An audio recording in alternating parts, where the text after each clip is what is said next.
श्री स्वामी समर्थ. श्री गुरुदेव दत्त. श्रीपाद श्री वल्लभ. श्री गुरुचरित्र. अध्याय 17. करवीर क्षेत्रात एक वेदाभ्यास करणारा ऋग्वेदी ब्राह्मण राहत होता. तो शास्त्रे व पुराणे सांगत असे. त्याची कीर्ती संपूर्ण गावात झाली होती. शास्त्रे आणि व्याकरण याचे त्याला संपूर्ण ज्ञान होते. तो निष्ठेने आणि व नित्य कर्माचे आचरण करीत असे.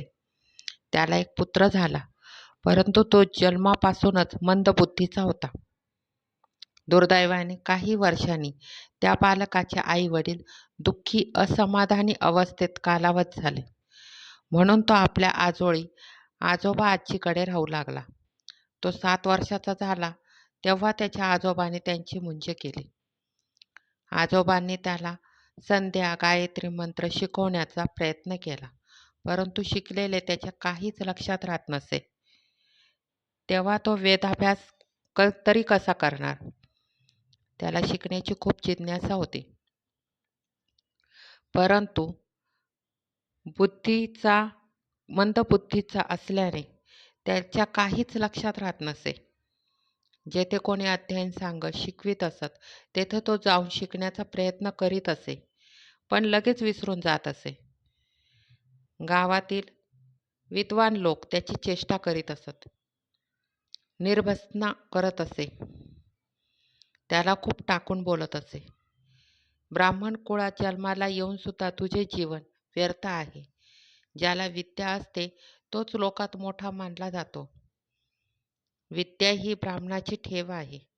ज्याच्याजवळ विद्या असते त्याला जीवनातील सर्व सुखे मिळतात. तो यशस्वी होतो. एखादी व्यक्ती वयाने जरी मोठी असली तरी त्याला विद्या प्राप्त नसेल तर तो समाजात पूज्य ठरत नाही, त्याला पूज्य मानत नाही.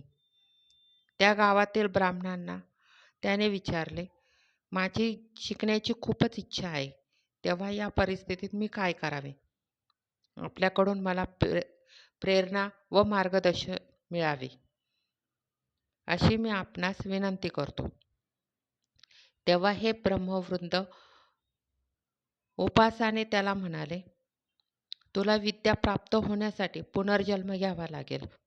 या जन्मात तुला विद्या प्राप्त होणे शक्य नाही. हे ऐकून तो बालक अत्यंत निराश झाला व तो गाव सोडून जाण्यास निघाला.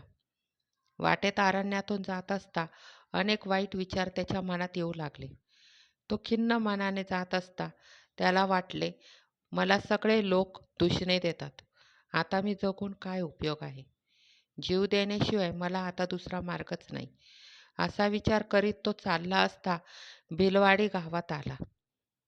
पोटात काही अन्न नाही, रात्रीची वेळ. अशा अवस्थेत तो गावातील जगतमाता भुवनेश्वरीच्या मंदिरापाशी आला. देवीचे दर्शन घेतले. अन्नोदक वर्ज्य करून 3 दिवस देवीच्या चरणापाशी बसून राहिला आणि हात जोडून देवीला म्हणाला, माझी जीभ छाटून तुला अर्पण करीत आहे. जर तू मला दर्शन देऊन या प्रसंगातून मार्ग दाखवला नाही, मला यातून बाहेर काढले नाहीस, तर माझे मस्तक मी तुझ्या चरणी अर्पण करेन. असा निर्धार करून देवीच्या पायापाशी बसून राहिला. थोड्या वेळाने तो निद्रेच्या अधीन गेला. तेव्हा स्वप्नात देवीने दर्शन दिले व म्हणाली, बाळा, तू माझ्यावर रागवू नकोस. कृष्णेच्या पहिल्या तीरावर लवकर जा. तेथे एका औदुंबर वृक्षाखाली शंकराचेच अवतार असे महाबलशाली एक तपस्वी आहेत. ते तुझी इच्छा पूर्ण करतील. एवढे सांगून देवी अदृश्य झाली. असे नवलाचे स्वप्न पडले म्हणून तो आनंदित होऊन तेथून निघाला व कृष्णेच्या प्रवाहातून पोहत पैलतीरी आला. तेथे त्याला श्रीगुरूंचे दर्शन झाले. त्यांचे चरणी मस्तक ठेवून मनामध्ये त्यांची प्रार्थना केली. श्रीगुरूंनी प्रसन्न होऊन त्याच्या मस्तकावर हात ठेवला. तेव्हा श्रीगुरूंच्या स्पर्शाने त्याची जीभ पूर्ववत झाली व तात्काळ त्याला ज्ञान प्राप्त झाले.